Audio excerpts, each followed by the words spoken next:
Allahumma hawwin alaina fi sakaratil. Nah teman-teman sekalian, yang saya mau sampaikan tadi dari hal yang lebih menyeramkan daripada sakitnya sakaratul maut adalah saatul fitnah yang juga terjadi saat-saat itu.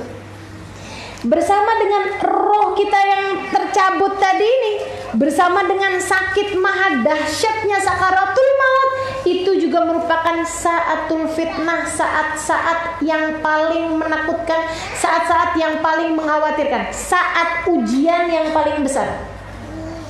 Gimana ceritanya saat ujian yang paling besar? Dua hal teman-teman sekalian. Yang pertama, diberi oleh Allah Subhanahu wa taala haus yang luar biasa.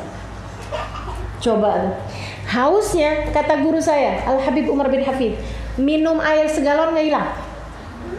Andai diminumin air segalon sekalipun gak hilang hausnya, rasa hausnya. Kenapa? Karena hausnya bukan dari air, tapi haus dari rahmatnya Allah. Itulah kenapa orang kalau meninggal dunia seringnya mulutnya terbuka, karena haus yang luar biasa tersebut. Tapi yang ini enggak buat semua orang. Kalau ada orang-orang yang terjaga di sisi Allah, yang Allah Subhanahu wa taala cintai, dia aman dari kehausan pada saat haus luar biasa. Yang kedua, teman-teman sekalian, merupakan waktu yang terakhir yang Allah Subhanahu wa taala berikan kepada setan untuk mengganggu umat manusia. Susah bener nggak tuh? Mana sakit, mana haus, sakitnya luar biasa, hausnya luar biasa. Setan menjadikannya sebagai kesempatan terakhir mengganggu kita. Jadilah setan menggunakan kesempatan tersebut dengan seada-adanya. Katanya setan, ini dia nih, adalah kesempatan terakhir saya menjadikan dia salah satu dari pasukan-pasukan saya di hari akhirat. Jadi gimana dia? Macem-macem caranya setan. Allah izinkan, teman-teman sekalian, Allah izinkan. Makanya sebagaimana kita takut dari hal ini, kita juga minta kepada yang mengizinkan setan berbuat seperti itu kepada kita, perlindungan kita dari kejahatannya setan tersebut. Saudaraku sekalian, saya muliakan, gimana setan mengganggunya? Dengan izin Allah tentu saja. Setan suka mengganggu kita berupa, kan lagi haus nih. Dalam bayangan kita, teman-teman saudaraku sekalian, ada yang datang bawain air.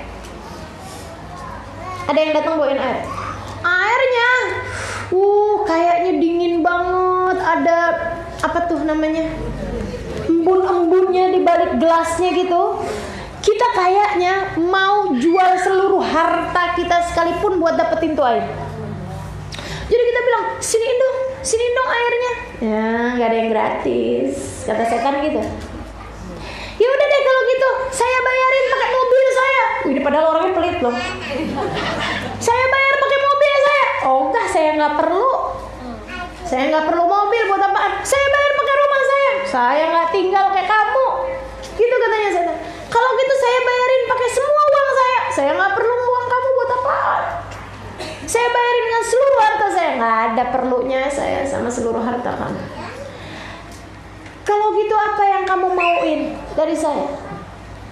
Saya perlu kamu buat sujud sama saya.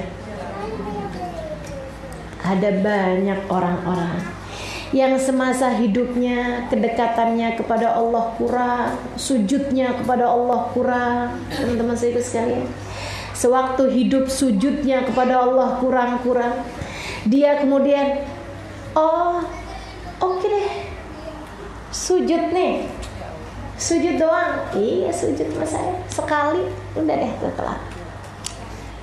Baiklah kalau begitu. Tapi kan saya lagi berbaring kayak begini, saya nggak bisa sujud ya. Kamu bayangin diri kamu sujud sama saya. Cukup kamu sekedar bayangin aja. Tapi kamu kasihkan airnya, pasti. Dia kemudian sujud, berbarengan dengan roh sampai di ubun-ubunnya. Ditiupkannya lah. Saat itu dia kemudian lihat rohnya kembali kepada neraka Allah, sebab dia meninggal dunia dalam keadaan sujud kepada iblis. Na'udzubillah. Teman-teman saya sekalian, saya muliakan, itu saatul fitnah, saat ujian paling besar ya. Dan sekalian saya melihat yang kedua, kadang-kadang setan dengan izin Allah sekali lagi datang kepada orang yang meninggal dunia tersebut itu dengan cara menyerupai orang-orang yang sudah meninggal dunia. Ini orang kayaknya kalau digangguin sama air, minta buat sujud sama iblis, nggak nurut nih katanya si setannya. Buat sujud sama saya nggak mau nih. Yaudah dah, ganti teknik. Jadi sekalian dia pakai teknik yang lain. Dia datang berupa orang-orang yang sudah meninggal dunia, nyerupain nenek kita, kakek kita, bapak kita, ibu kita. Terus ngomongnya kayak gini. Nah, wah bapak, iya benar bapak datang sekarang nih. Saya lagi sakaratul maut, tak tahu saya. Nah, bapak mau ngasih tahu, ternyata agama yang benar di akhirat itu bukan Islam. Emang beneran pak? Iya. Ternyata Tuhan itu Yesus. Ayo dah cepetan, buruan, mumpung kamu masih punya kesempatan. Gitu teman-teman sekalian.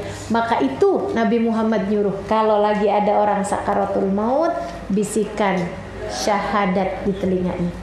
La ilaha illallah, buat ngingetin dia. Gitu ya. La ilaha illallah. Kita nggak tahu apa yang terjadi pada saat itu. Nggak usah dibilangin, Pak, tanah di sebelah buat siapa? Nggak usah.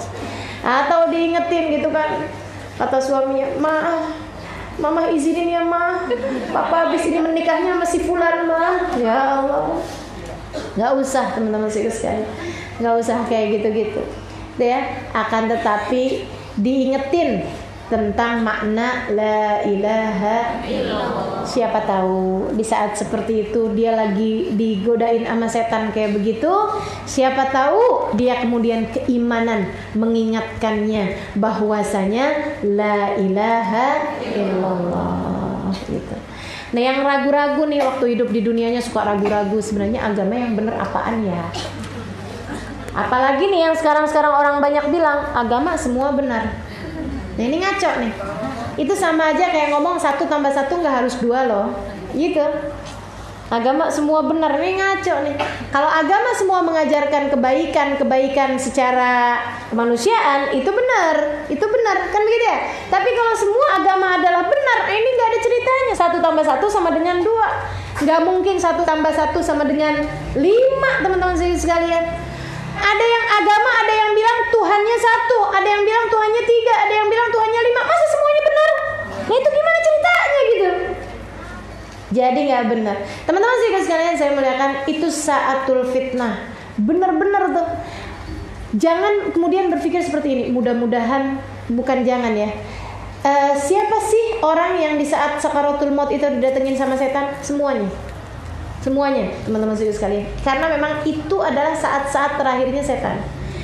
Hampir semuanya, kecuali pemilik ruh-ruh yang benar-benar agung, yang ketika kematiannya rohnya bahkan didatangi oleh Nabi Muhammad alaihissalam. Nah, ketika Nabi Muhammad hadir, setan nggak bisa datang.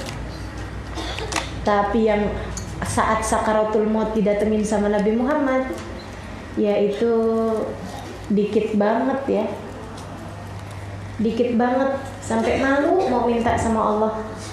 Tapi kalau nggak minta takut nyesel, kan gitu. Jadi ya minta aja.